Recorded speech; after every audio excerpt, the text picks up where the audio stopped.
world.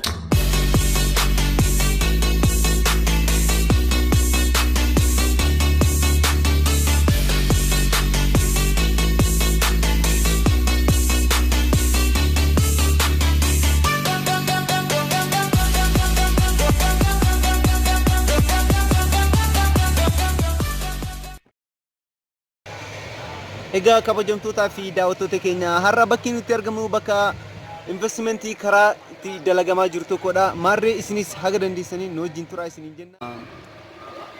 Eshi duraan dursee maqaan kan keenya? Maqaan kiyya Shabalxaas Ahmad jedhama. Eshi galatoomii maqaa keenya ibsuu keetiif galatoomii. Mootummaan keenya karaa daandii uffisaa jira. Maaltu si dhagaame ittiin daandii kana arguu keetiif maaltu si dhagaame? Abboo ani dhugaa dubbachuudhaaf yeroo jalqabaa yoo wanta kana argu warra Biraazilii fi Ameerikaa du'an dhibee koronaa saniin qabrii jaraase garuu amma gurra nama kontiraaktara jala deddeemee oduu fuudhee ispaaltii ta'uu isaa hubadhe. Amma kunoo manattuu galaa hin jiru. Misaadhaaf warri giddiidhaan manatti nagalcha haala kanarra jira.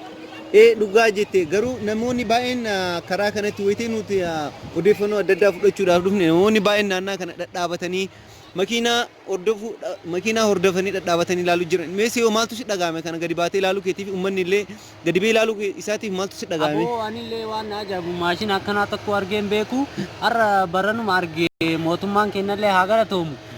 Anamma gaafa ila reenjarii waan jedhamu illee hin dhaydhanaan jette kontiraaktor. Gaafsanii caama safara kana socho'u as bula firaasha fidadhee as bula.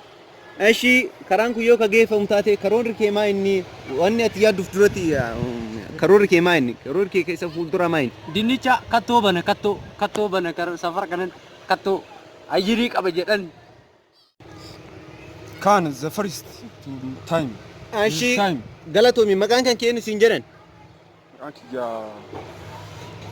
Daggafaa Alii naan jedhan Daggafaa Alii. Daggafaa Alii eessa jiraata? Basaasu. Wanniidhaan jiraadha. Qotee bulaadha. Nuween jiraadha. Eshi maaltu si dhagahama karaa kana uummanni mootummaan keenya investimantiidhaaf dalaguuf jira si maaltu si dhagahan? Wanni na dhagahamu hin jiru. Achi nu galle nu dhoqqeen jira nagamma. Dhoqqeen bullaa. Foonaa horii jira. Bakka nu achi nu galle amma. Eshi uummanni naannoo kana akka jiruun investiment irratti ganama gabee haga galgalatti warroottan karaa kana dalisaa jiran jajjabeessuu jiranii atoo maaltu si dhagahama wanni kanaaf jechuun uummanni akkana bahee wanni kana jajjabeessuu isaati soo maaltu si dhagahama? Ispaaltii buqqisuu jedhamaan. Ispaaltiin gara jechuudha. Ispaaltii aanatu maddoo shan buqqisaa asumaan irraa dhaaba. Egaa kabajamtootaa fi daawwattoota keenya maarree har'a miidiyaan kun gahee guddaa taphataa oolee jira.